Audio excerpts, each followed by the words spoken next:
Bien, registro en este computador.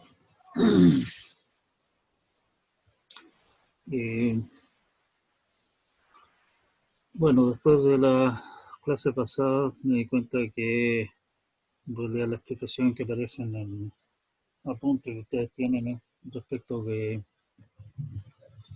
la máquina de Turing universal es bastante inexistente, digamos.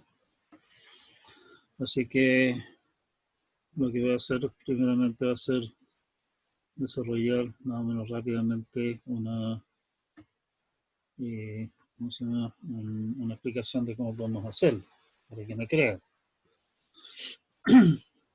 Habíamos hablado de representar máquinas de Turing mediante básicamente una bolsa de quintetos que constan de el estado, el símbolo que está viendo la máquina de Turing en ese momento bajo el cabezal, o simulando una máquina de Turing con un solo cabezal. Y si calzan esas dos cosas, o sea, estamos en el estado correcto, estamos viendo el símbolo adecuado, decimos, mire, sobrescriba esto, vaya a este otro estado, sobrescriba con este nuevo símbolo y muévase a continuación hacia la izquierda o hacia la derecha. ¿Okay? Esos símbolos, esos quintetos los podemos representar mediante secuencias de ceros para representar por el número de ceros el estado, el símbolo, etc. Y esas secuencias de ceros las separamos por 1 para marcar al final de cada secuencia de ceros.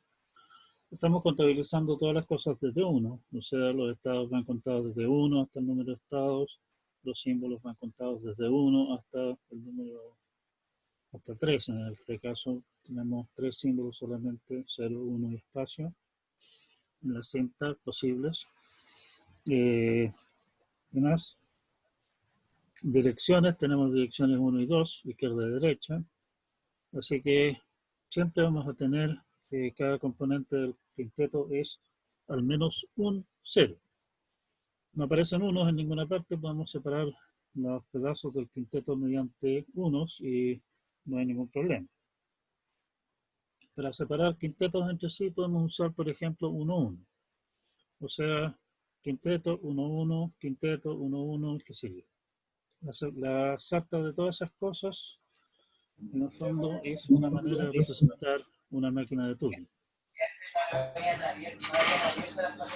¿Aló?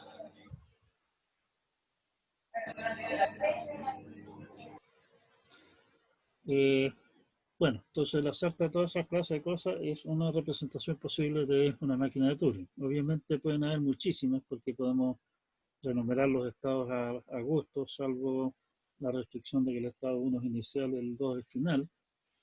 Podemos reordenar los, ¿cómo se llama? Los quintetos que describen la máquina, los podemos ordenar en todo un montón de órdenes distintos, que sé yo. El punto importante sí es que da una máquina de Turing hay una secuencia de ceros y unos que la representa. Y más adelante vamos a utilizar el hecho de que si tenemos una secuencia de ceros y unos, podemos básicamente descomponerla, ver si está formada por quintetos y todo el cuento, y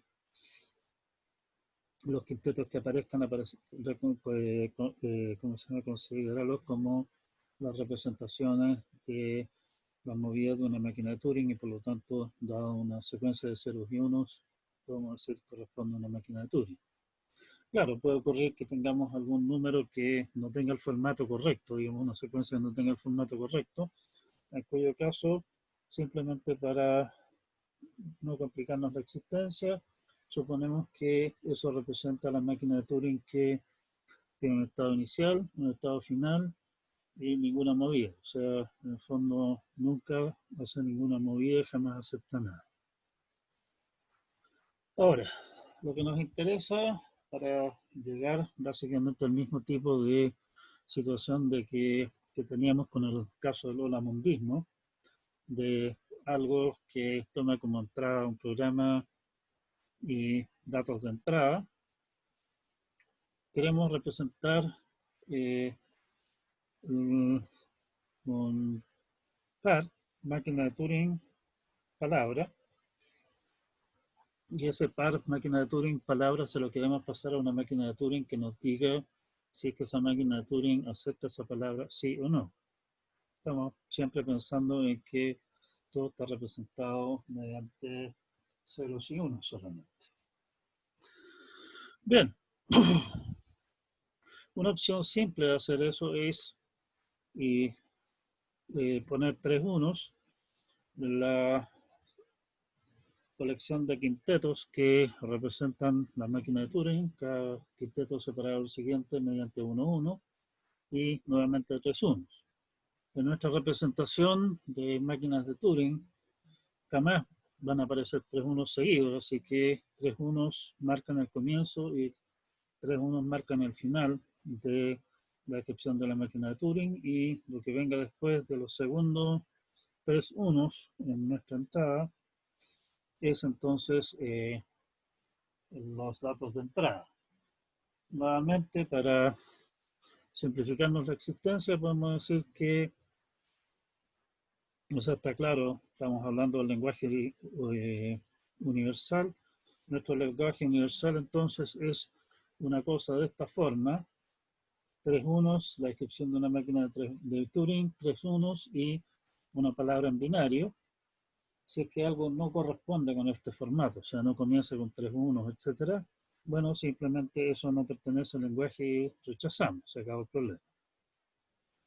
Entonces tenemos ahí una representación simple de máquina de Turing, palabra de entrada. Nuestra tarea entonces ahora es diseñar una máquina de Turing, diseñar en suficiente detalle, más bien una máquina de Turing que acepte esa clase de cosas. Si es que la máquina de Turing M acepta sigma, sí y solo si la máquina de Turing M acepta sigma. Y como ya habíamos comentado, la tarea de programar cosas en máquinas de Turing es bastante arduo. Espero solamente darles suficiente luces acerca de cómo hacerlo, como para que ustedes se imaginen cómo funciona el cuento y se convenzan de que ustedes podrían hacerlo. En caso de haber escépticos empedernidos en el curso, bueno, queda como ejercicio el terminar de completar la descripción de la máquina de Turing que vamos a esbozar acá. Para ello vamos a usar máquinas de Turing con múltiples cintas. Vamos a ir agregando cintas conforme nos demos cuenta que las necesitamos para nuestro trabajo, ¿sí? Como primera cosa, vamos a suponer una nueva cinta. Esta nueva cinta en realidad es puro, ¿cómo se llama? Es pura conveniencia. En esa nueva cinta copiamos los datos de entrada, o sea, desde después del primer 111 hasta el primer B de la cinta original, el primer blanco.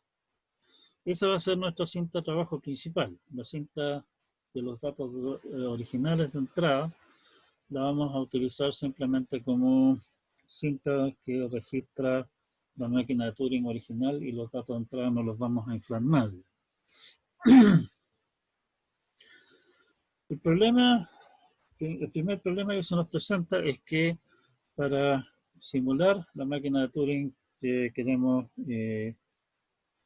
simular, digámoslo así, obviamente lo que dice la definición es que parte procesando al comienzo de la cinta de entrada, y no tenemos cómo saber cuál es el comienzo de la cinta de entrada, porque tenemos que volver hacia allá para empezar a hacer funcionar nuestra simulación.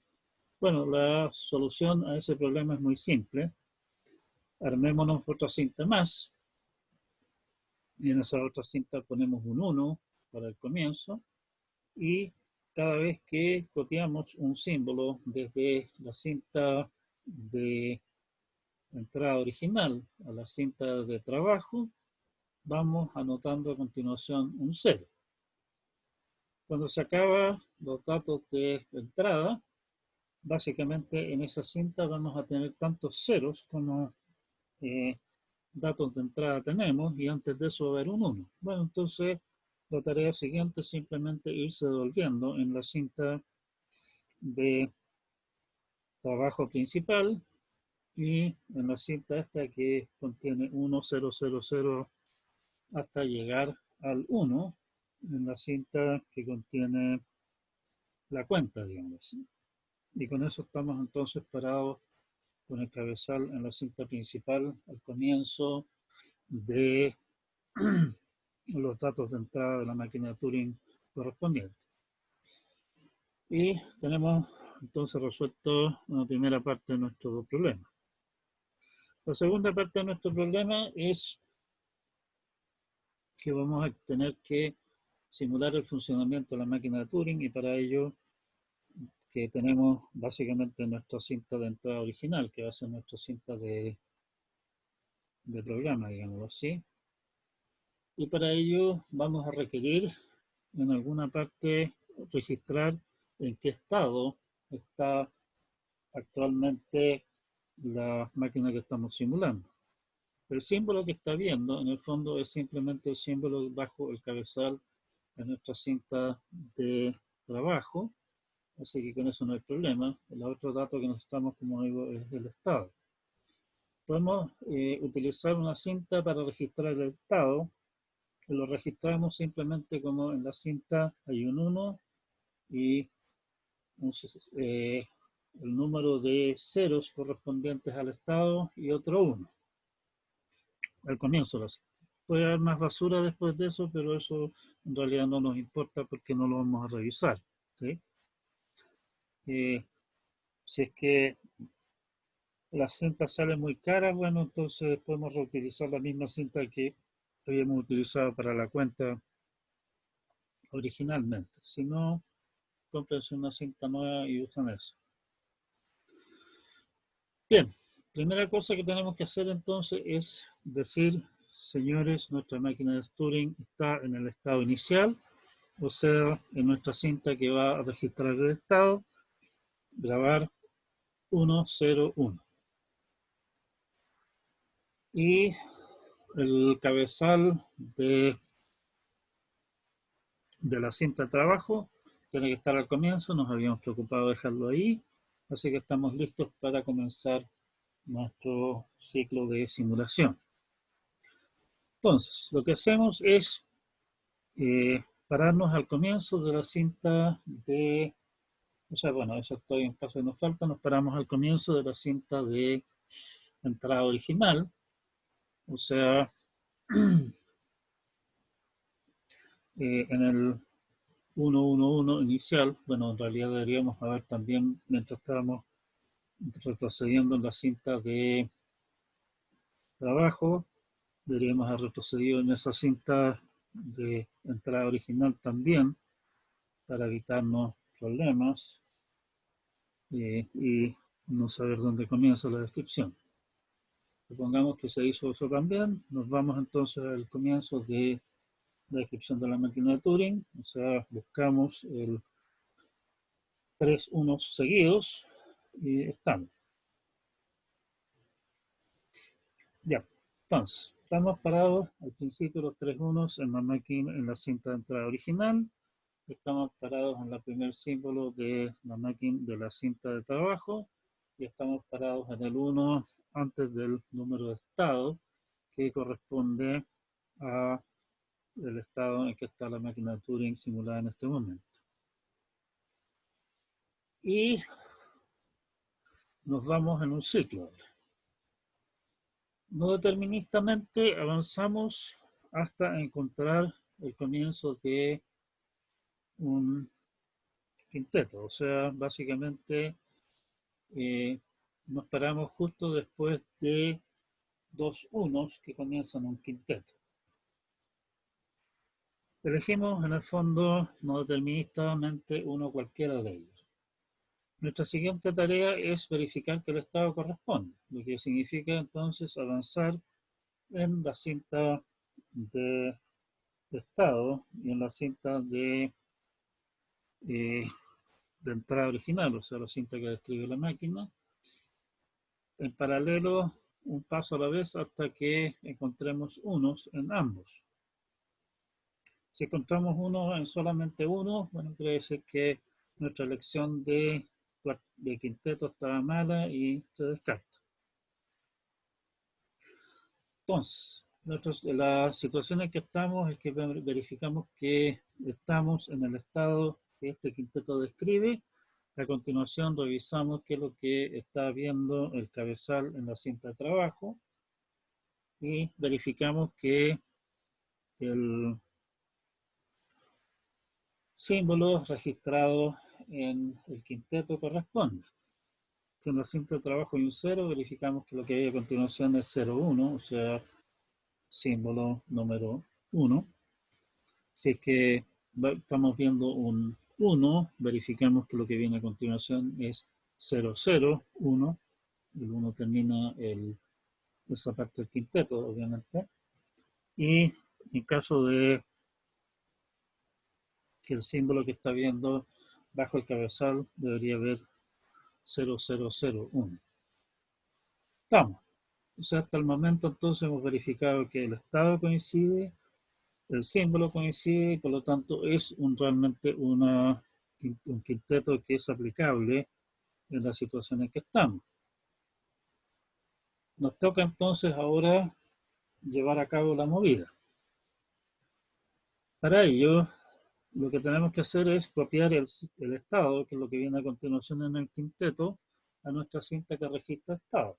Bueno, eso es retroceder hasta el primer 1 en esa cinta y comenzar a copiar lo que aparece a continuación la, en, el, en la posición del estado del quinteto.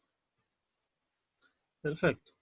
Lo copiamos y cerramos con un 1 para marcar el final del estado y podemos ahora también devolvernos al comienzo de esa cinta, sin problema. Enseguida, revisamos qué es lo que viene a continuación, si es un 0 o dos ceros o tres ceros. En el quinteto quiere decir que tenemos que sobreescribir o sea, bueno, en realidad puede venir un 0 o dos ceros solamente porque tenemos prohibido sobreescribir con blanco. Sobreescribimos con 0 o sobreescribimos con 1 el símbolo que estamos viendo en la cinta de trabajo para luego ir a la componente siguiente que es el movimiento. Si el componente siguiente es 0, solamente seguido por un 1, que termina el quinteto, estamos listos. La movida que tenemos que hacer en la cinta de trabajo es movernos hacia la izquierda. Si el movimiento indica dos ceros, quiere decir que tenemos que mover el cabezal correspondiente hacia la derecha. Y estamos listos, podemos entonces ahora retroceder al comienzo de nuestra cinta de máquina, o sea, al 111 que hay al comienzo, y estamos listos para comenzar el siguiente ciclo. El único detalle que nos falta por considerar que en el proceso de copiar el estado a la cinta de estado deberíamos en realidad verificar de que el nuevo estado no sea el estado final, porque si el nuevo estado es el estado final, o sea, el nuevo estado a copiar es el estado 2. En ese caso dijimos que nuestra máquina de Turing se detiene y acepta, y por lo tanto nuestra máquina de Turing simuladora, en el fondo en ese caso, si se encuentra que está copiando el estado número 2 a la cinta de trabajo, eh, se detiene y acepta.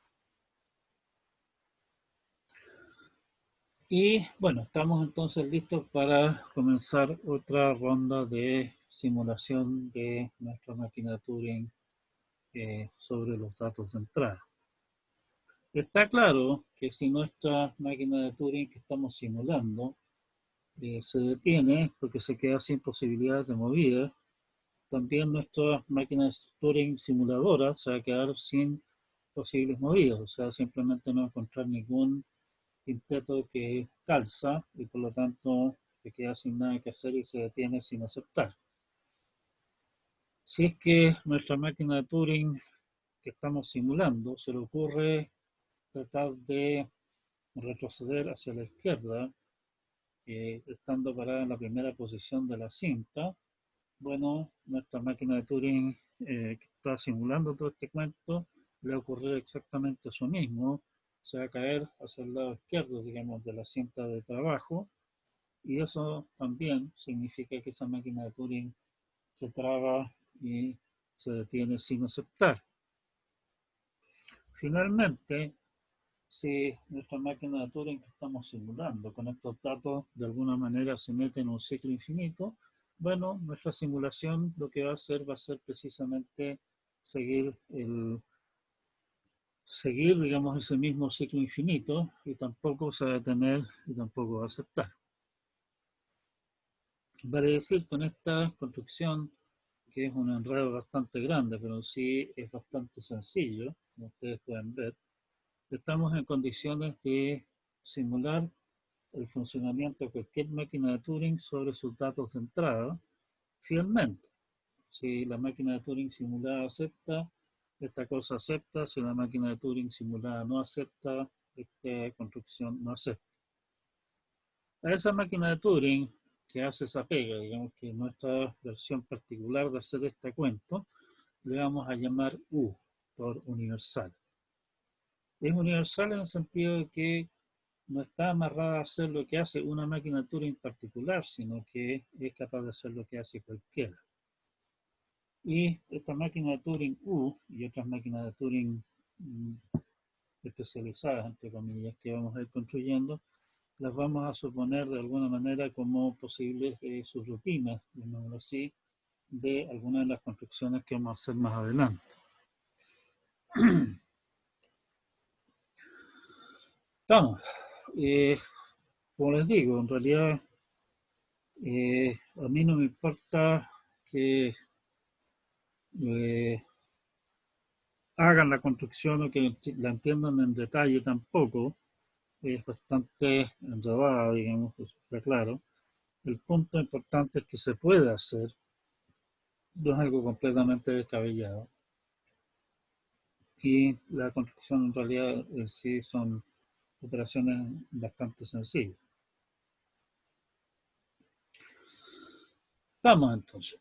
Tenemos una máquina de Turing universal, podemos reconocer cualquier combinación de máquina de Turing, palabra, siempre que están escritos en ceros y unos, etc. ¿Sí? Para demostraciones, particularmente para demostraciones en áreas tan liosas como esta, siempre es conveniente tener algún punto de partida simple del cual nosotros podamos partir para hacer demostraciones, no tener que hacer todas las demostraciones siempre partiendo desde cero. Y para lo que a nosotros nos interesa, que es prácticamente demostrar que hay problemas que no tienen solución, que no tienen solución algorítmica a través de programas, queremos construir el equivalente moral de nuestro problema en Lolamundo. Y ese punto de partida que vamos a utilizar para muchas demostraciones es precisamente lo que vamos a definir esa continuación. El lenguaje diagonal, que vamos a llamar L sub D, es el lenguaje de los I, o sigma sub I, digamos, palabras tales que sigma sub I no es aceptado por la máquina de Turing M sub I. Podemos en el fondo imaginarnos una matriz infinita, vean el monito del cuadro 12.1, donde tenemos hacia un lado las máquinas de Turing, hacia el otro lado tenemos palabras, y esa matriz, la entrada I sub J, la entrada IJ, me dice básicamente la máquina de Turing I acepta la palabra J. Esa matriz, en el fondo, conceptualmente, está perfectamente bien definida. Una máquina de Turing particular acepta o no una palabra. No hay medias tintas aquí, no hay posibilidad de que tal vez sí, tal vez no. Digamos. O acepta o no acepta, no hay nada entre medio. Y nos estamos fijando en el fondo en esa, eh, en esa matriz, en su diagonal, por eso el nombre de lenguaje diagonal. Básicamente, así como está indicado acá, el cuadro 12.1 dice la máquina de Turing número 1 acepta la palabra número 1, la máquina de Turing número 1 no acepta la palabra número 2, sí acepta la palabra número 3 y así sucesivamente. Y lo que estamos viendo en la diagonal, máquina de Turing 1 acepta 1, máquina de Turing 2 no acepta 2, máquina de Turing 3 no acepta 3 y así sucesivamente. En realidad, este cuadro, como está pintado aquí con unos y ceros, bastante mentiroso, porque si ustedes se fijan, nuestra codificación de máquinas de Turing, los números chicos en general, los primeros números no corresponden a ninguna máquina de Turing cuerda, y por lo tanto esas máquinas de Turing en realidad no aceptan ni una cosa, o sea, todos los números que aparecen ahí deberían ser ceros, pero bueno, simplemente para indicarles algunas cosas. Entonces podemos imaginar una matriz infinita con filas numeradas por máquinas y columnas numeradas por palabras. Sí.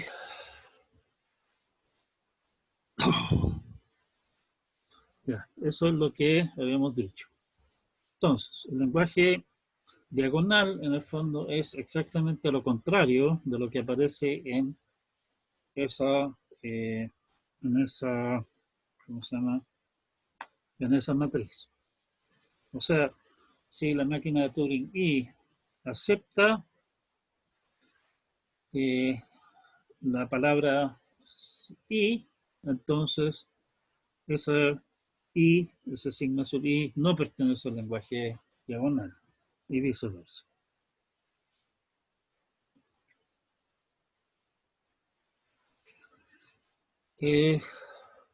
La demostración es por contradicción. Supongamos que hay alguna máquina de Turing que acepta el lenguaje LD.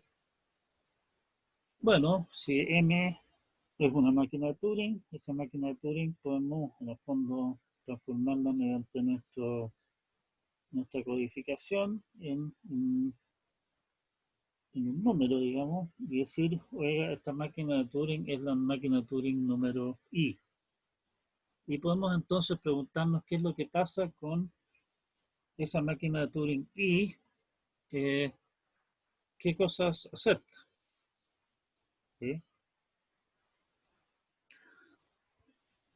Como M sub I acepta el lenguaje diagonal, quiere decir que M sub I acepta sigma sub I, y que es precisamente el que representa al lenguaje diagonal. Pero resulta que la definición del lenguaje diagonal es que I, sigma sub I, no es parte del lenguaje, y por lo tanto la máquina de Turing no puede aceptarlo. O sea, si es que la máquina de Turing M sub I acepta a sigma sub I, quiere decir que no lo acepta porque esa es precisamente su propia definición, y esa es la contradicción que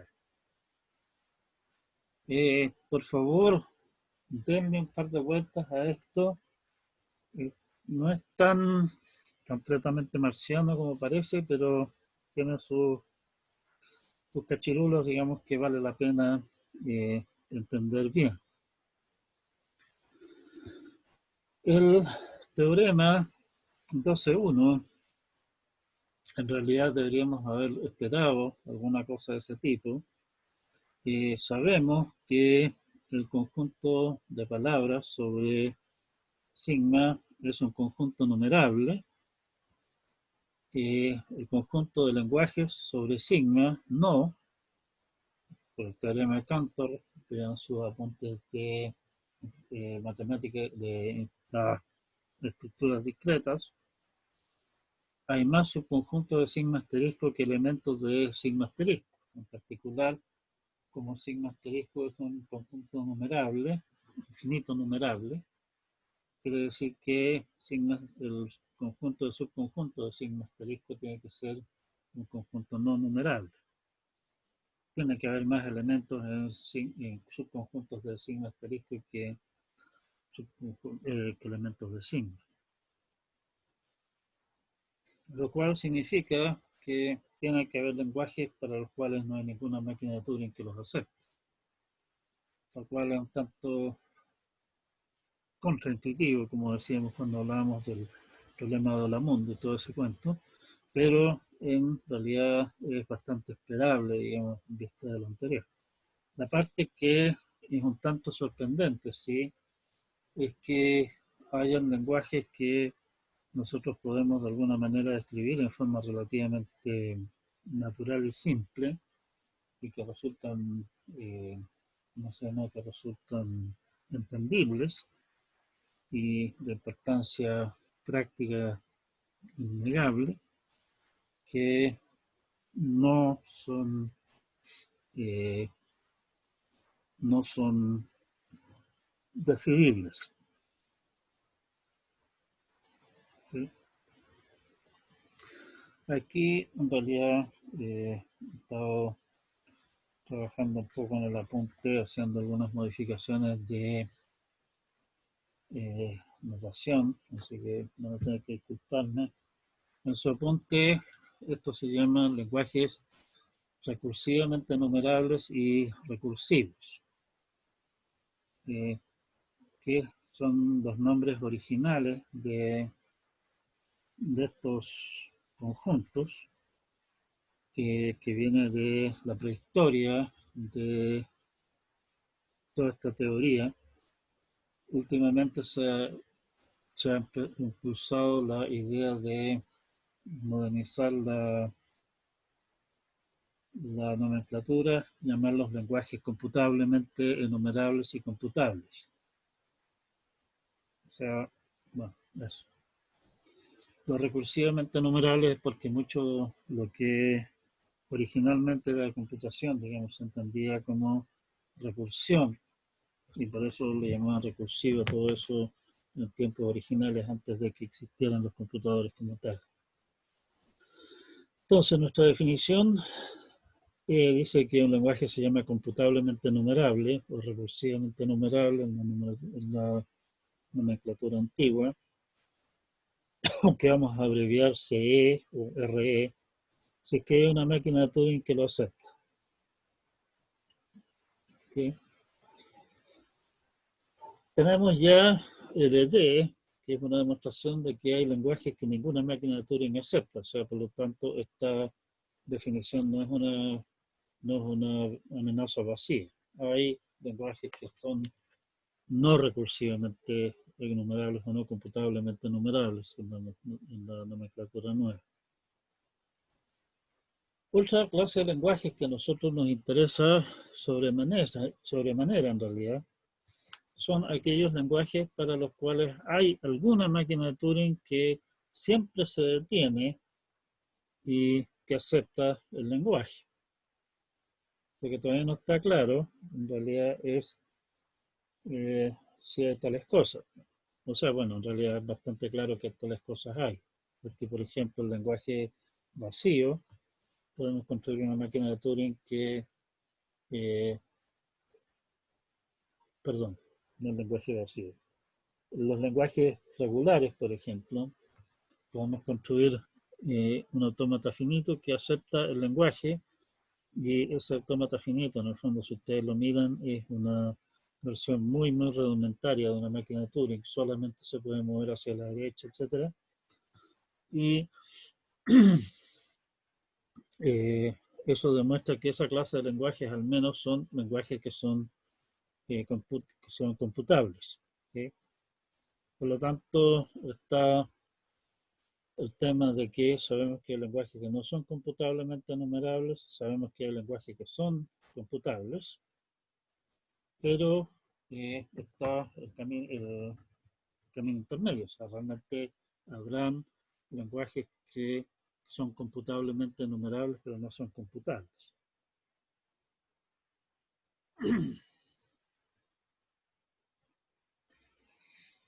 Ya, en el apunte es un tema que queda un poco en el aire muchas veces, es el hecho de determinar qué relación hay entre los lenguajes sensibles al contexto y los lenguajes computables.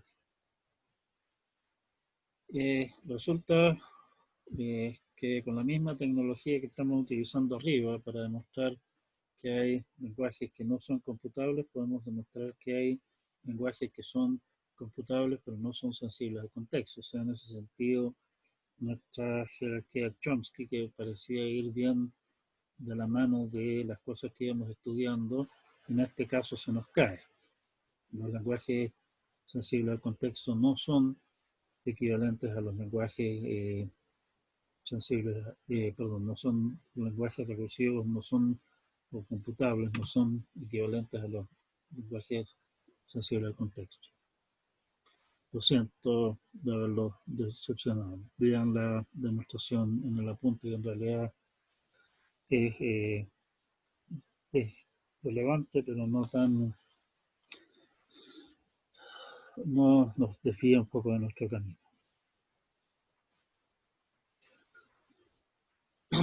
Siguiente punto, las máquinas de Turing vuelven a tener la misma bonita cualidad que tenían los autómatas finitos, en el sentido de que la variante no determinista y la variante determinista de las máquinas de Turing aceptan exactamente el mismo lenguaje.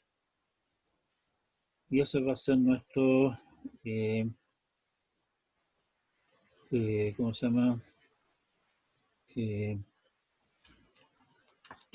Nos demuestra que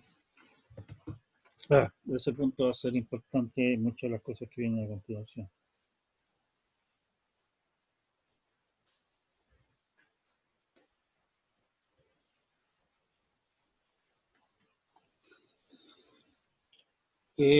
Nuestro teorema 12.3 dice que si L es aceptado por una máquina de Turing no determinista, modelo fundamental nuestro, es aceptado por una máquina de Turing determinista.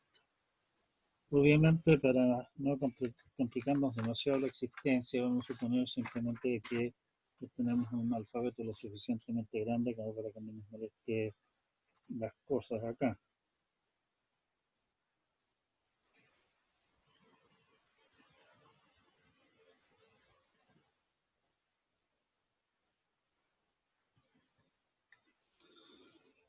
Nuestra demostración parte suponiendo que tenemos una máquina de Turing cualquiera. Si es que esa máquina de Turing en realidad es ya determinista, no hay nada que discutir. Así que, chao. Y esa máquina de Turing, entonces, para nuestro efecto, es una máquina de Turing no determinista. Tenemos que demostrar cómo podemos simular el funcionamiento de esa máquina de Turing no determinista mediante una máquina de Turing determinista. Sin pérdida de generalidad, podemos suponer que la intersección entre los estados y los símbolos en gamma son vacíos. En el fondo lo que queremos hacer es ir anotando en una cinta descripciones instantáneas de la máquina de Turing. Y vamos a elegir algún separador, al que vamos a llamar gato, que no pertenece ni a los estados ni a los símbolos de cinta. O sea, la idea en el fondo es tener una cinta que contiene gatos que separan descripciones instantáneas de la máquina de Turing. Y además vamos a suponer un símbolo adicional que vamos a indicar mediante un gato con un visto, digamos que nos va a servir para indicar ciertas cosas. Bueno, entonces, nuestra idea es ir escribiendo descripciones instantáneas de la máquina de Turing y básicamente después de una descripción instantánea vamos a tener una lista de las descripciones instantáneas que corresponden a posibles movidas de esa máquina de Turing a continuación, o sea, cuáles son las descripciones instantáneas que resultan de la descripción instantánea que tenemos entre manos eh, después de una movida. Eh, la, la demostración en sí es un tanto larga y liosa, pero en el fondo imagínense lo siguiente, o sea, me dan la cinta de entrada de la máquina de Turing, entonces yo puedo simplemente copiar eso a nueva, una nueva cinta con, qué sé yo, un gato, seguido por el estado inicial, seguido por la cinta de entrada de la máquina de Turing, obviamente esa cosa termina con un espacio, seguido por un gato. O sea, tengo una primera descripción instantánea registrada en la cinta con un gato al final. Marco el primer gato de la cinta con un visto para indicar que en el fondo estoy trabajando sobre este cuento. ¿Sí? Avanzo, o sea, avanzo entonces, o sea, me voy al último eh, gato con visto que hay y avanzo hasta encontrar un estado, registro ese estado en ¿cómo se llama? En las tripas de la máquina de Turing que está haciendo la simulación, en el fondo, en los estados. Avanzo una posición, me encuentro con que está el símbolo, registro ese símbolo también ahora en el estado de la máquina de Turing que está haciendo la simulación. Y avanzo hasta el último gato que hay. ¿Sí?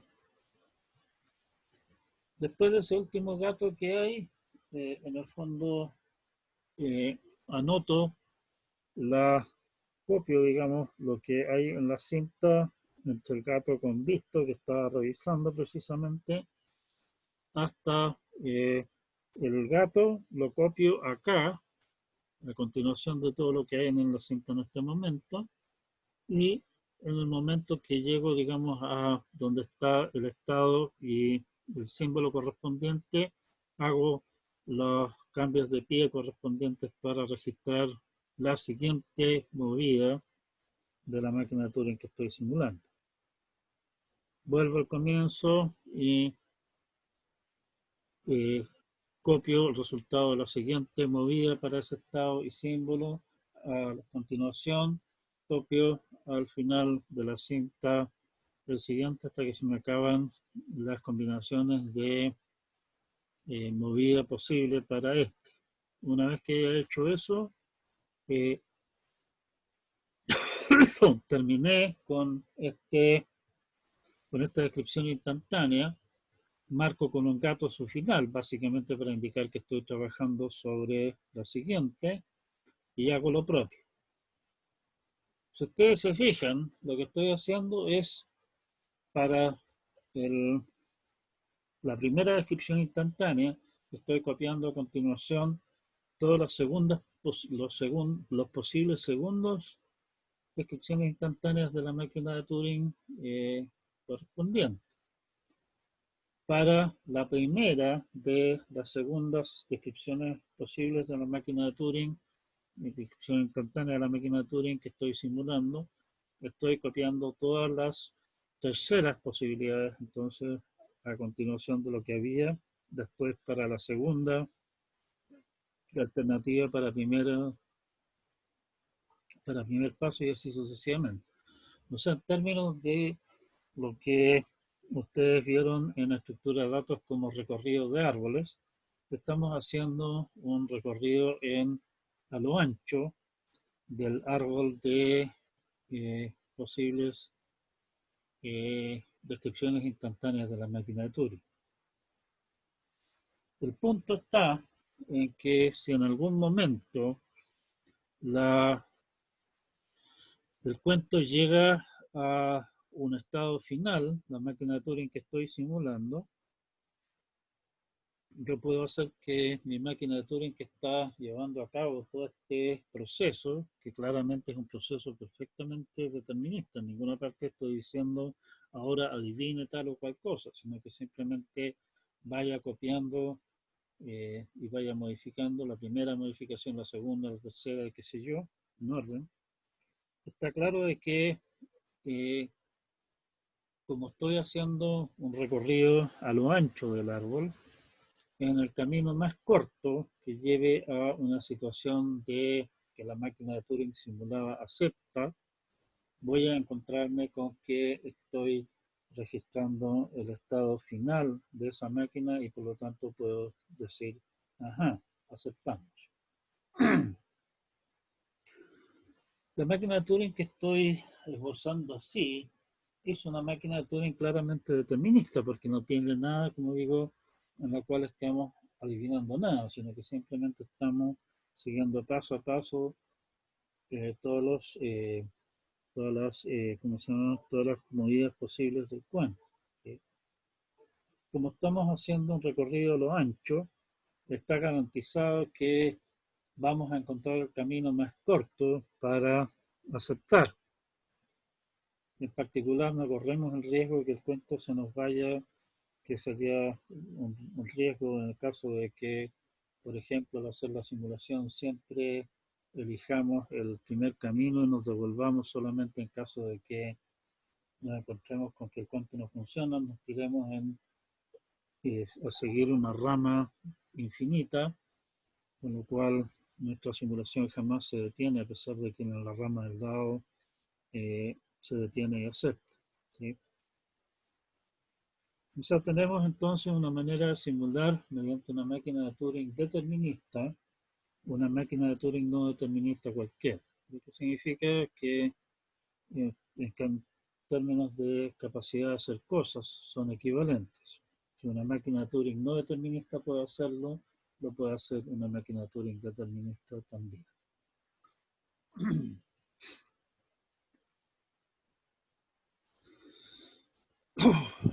Nuestro siguiente teorema es que sorprendentemente el complemento de nuestro lenguaje no computablemente enumerable, LD complemento, es computablemente enumerable.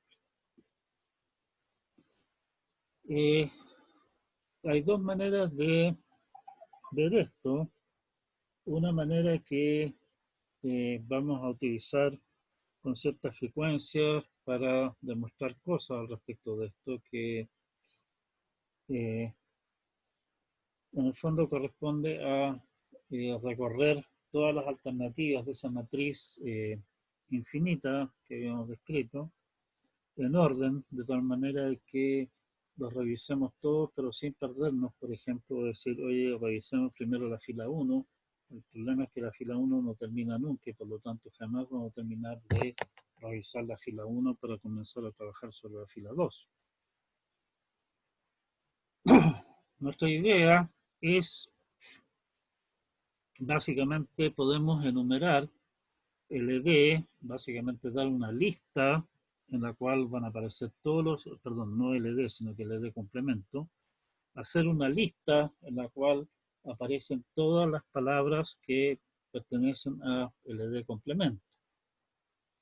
Y al poder construir una lista, construir deterministamente una lista que los contenga todos, bueno, lo que podemos hacer es a su vez poner a alguien a mirar qué es lo que va saliendo y si el elemento que a mí me dijeron que viera si que pertenece al ED complemento aparece en esa lista, paramos el proceso y decimos aceptamos.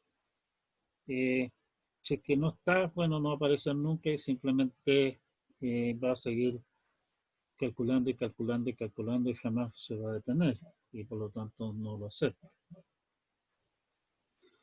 Entonces, vía concepto de numerar, lo que tenemos que hacer es en el fondo armar una lista de, en una nueva cinta, digámoslo así, podemos armar una lista de los sigmas aceptables, separados, por ejemplo, por nuestro separador comodín gato.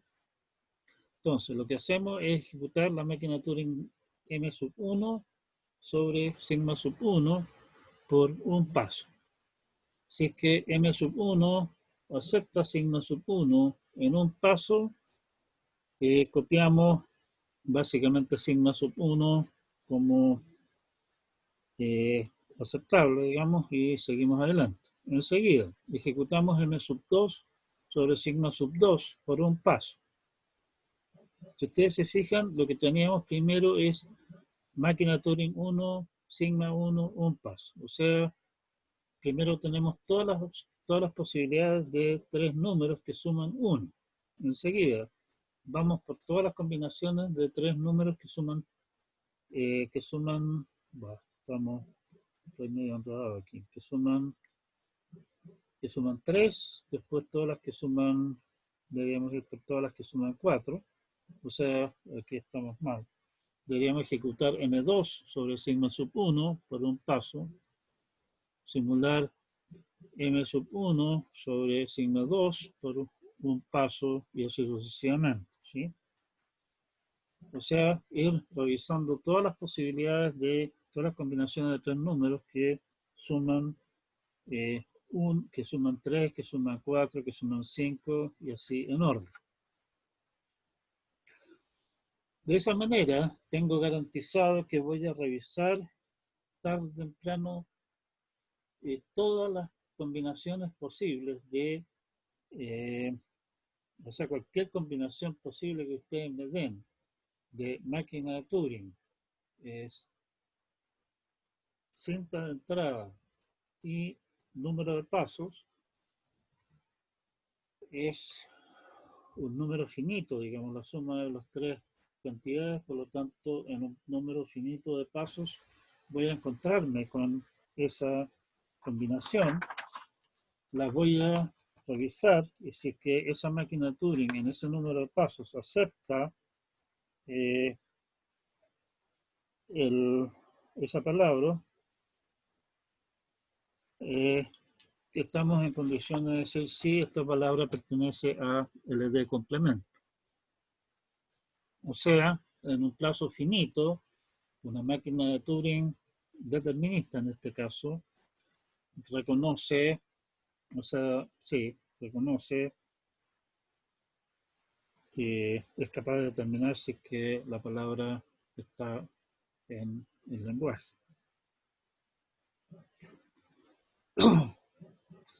Otra demostración alternativa, utilizando la definición de LD como tal, LD complemento significa que I, si I pertenece a LD complemento, quiere decir que la máquina de Turing M sub I acepta sigma sub I. O sea, lo que podemos hacer es simular vía, por ejemplo, alguna clase de adaptación de la máquina de Turing U, el funcionamiento de M sub I sobre la palabra sigma sub I. Y respondemos a lo que eso responde. U es una máquina de Turing, la construcción que hay que hacer básicamente para hacer que adaptar U para que haga lo que estamos indicando acá, no es particularmente complicado de hacer, y tenemos entonces una máquina de Turing que acepta el de complemento. ¿Sí? Ya. Vamos ahora a algunas cosas un poquitito menos terrenales, pero tal vez más agarrables. Por favor, nuevamente, lo que acabamos de mostrar acá, la demostración en sí es bastante sencilla, pero tiene sus profundidades geológicas, digamos, en cómo funciona la demostración, por favor, revísenlas y asegúrense de entender bien lo que estamos demostrando. Las demostraciones son medias, medias inagarrables, digamos, desde el punto de vista intuitivo.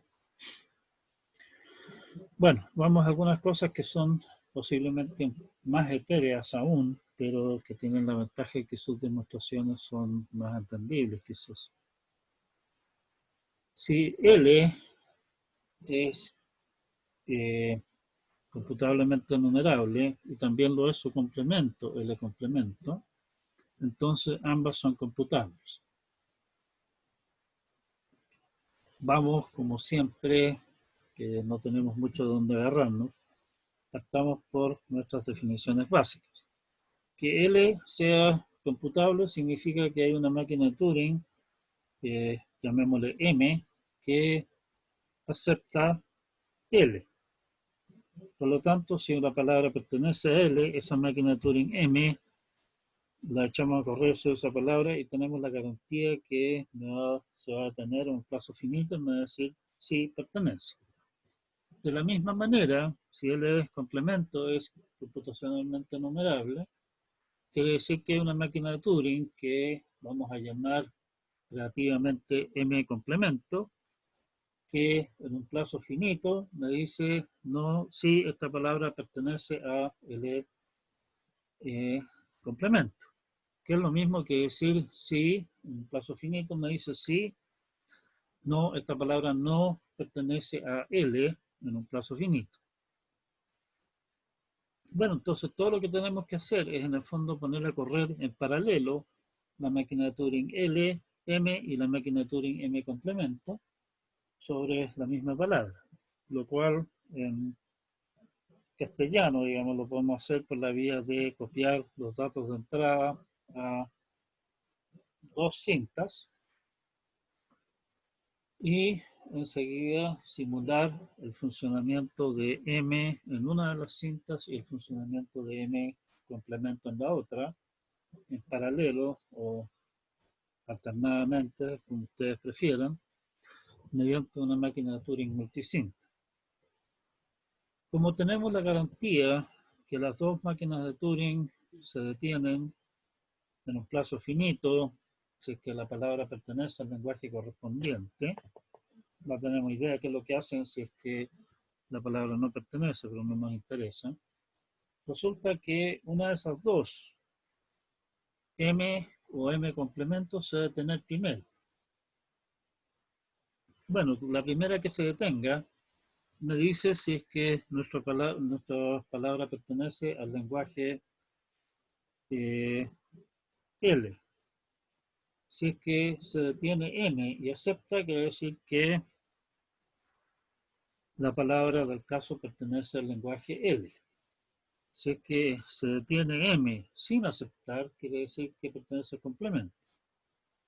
Si se detiene primero L complemento y acepta, quiere decir que no pertenece al lenguaje.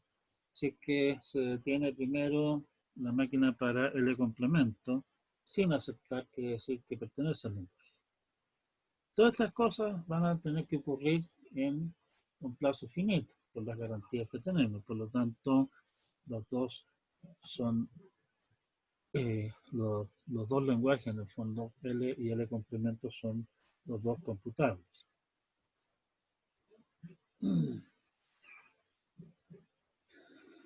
Como corolario de esto, si L es computablemente numerable, pero no es computable, entonces L complemento no es computablemente numerable.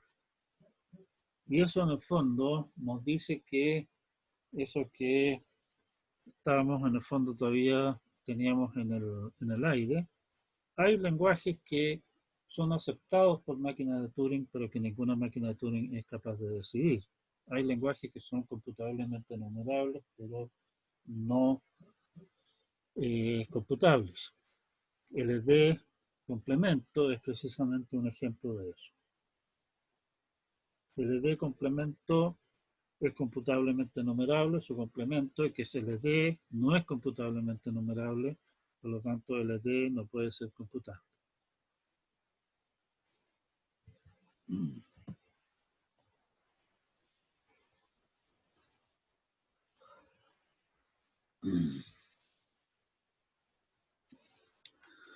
Y de allí, entonces, tenemos que LU, el lenguaje de la máquina de Turing universal U, no es computable. En el fondo, si ustedes se fijan, LU es más o menos lo mismo que LE de complemento.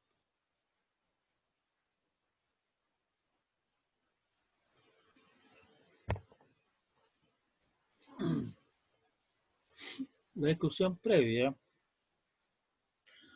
respecto de qué es lo que pasa con estas cosas es bastante, se puede resumir en la siguiente resumen. Digamos. Tenemos que si L es computable, está claro que L complemento es computable. Es cosa de echar a correr la máquina de Turing que decide si sigma pertenece a L y responder lo contrario.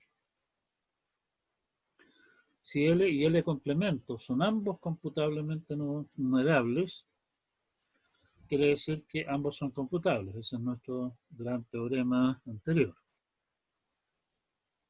Si L es computablemente numerable, pero no es computable, quiere decir que el complemento no es computablemente enumerable.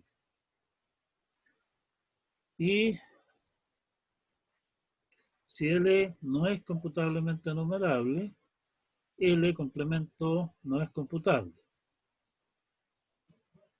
También resultado del teorema anterior. Y la última posibilidad que nos va quedando son lenguajes tales que ni el lenguaje ni su complemento sean computablemente numerables. Esas son todas las posibilidades que hay. ¿Sí? Lo que viene a continuación es, en el fondo, una manera resumida de representar máquinas de Turing, básicamente decir, oiga, en vez de hacer todo el mono de la máquina de Turing el cuento, yo voy a imaginarme una máquina de Turing que la represento mediante una cajita.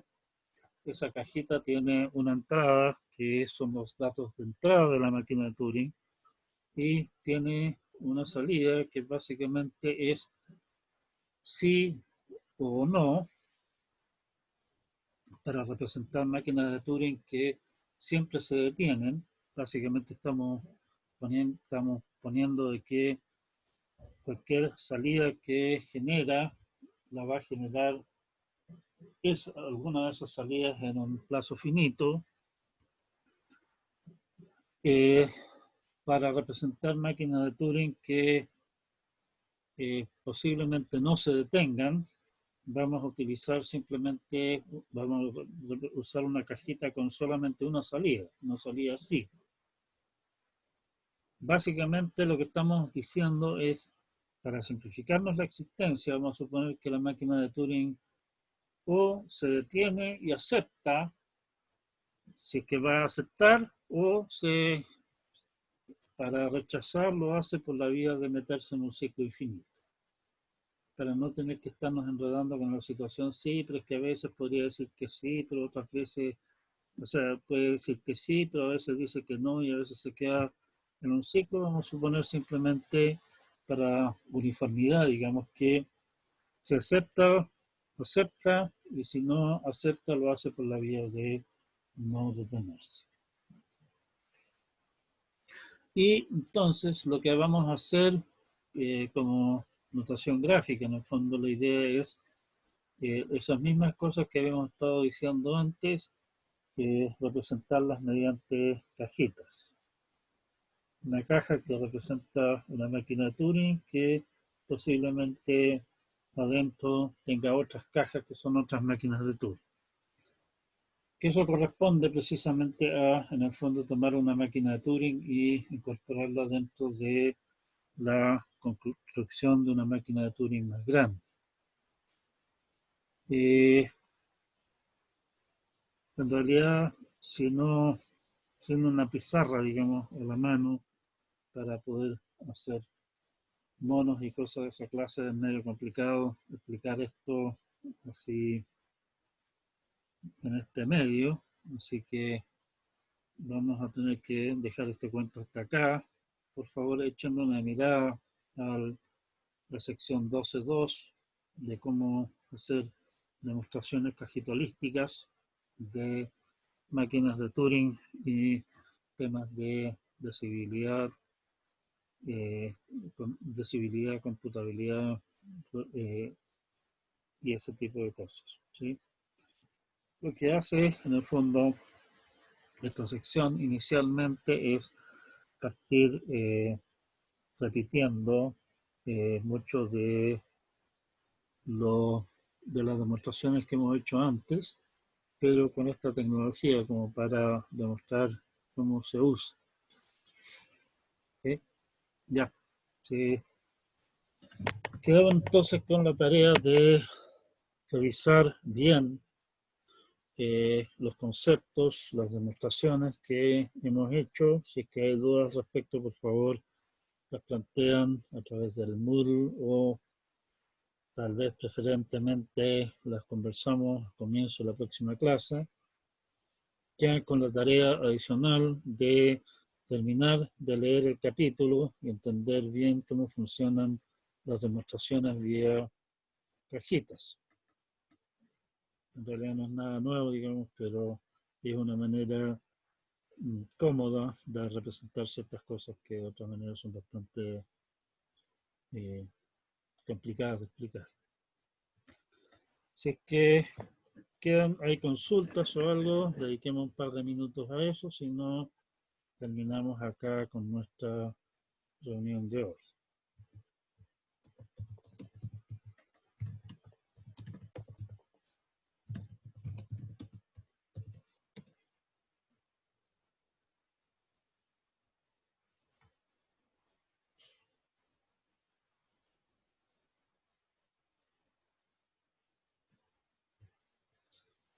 Bien, queda entonces como tarea, como digo, revisar bien, entender la cabalidad las demostraciones de este capítulo. Como digo, mucho de lo que vamos a construir nosotros a continuación se monta sobre esto y esto es fundamental. Como les digo, también encontré un par de patos, en particular en la explicación de la demostración de ley de complemento mediante enumeración. Discúlpenme, voy a corregirlo. Un par de correcciones más, particularmente la explicación de funcionamiento de la máquina de Turing universal, que yo creo que incluso ameritan una nueva versión del apunte a ser puesta a disposición de ustedes. Si es que no hay nada más, entonces quedamos hasta acá por hoy día. Cuídense mucho. Recuerden que por lo menos acá en Valparaíso, Viña, posiblemente en otras partes más, vamos a entrar en cuarentena este viernes, así que tengan mucha precaución. Pasen un buen fin de semana y nos vemos entonces el día martes de la próxima semana. Chao, chao.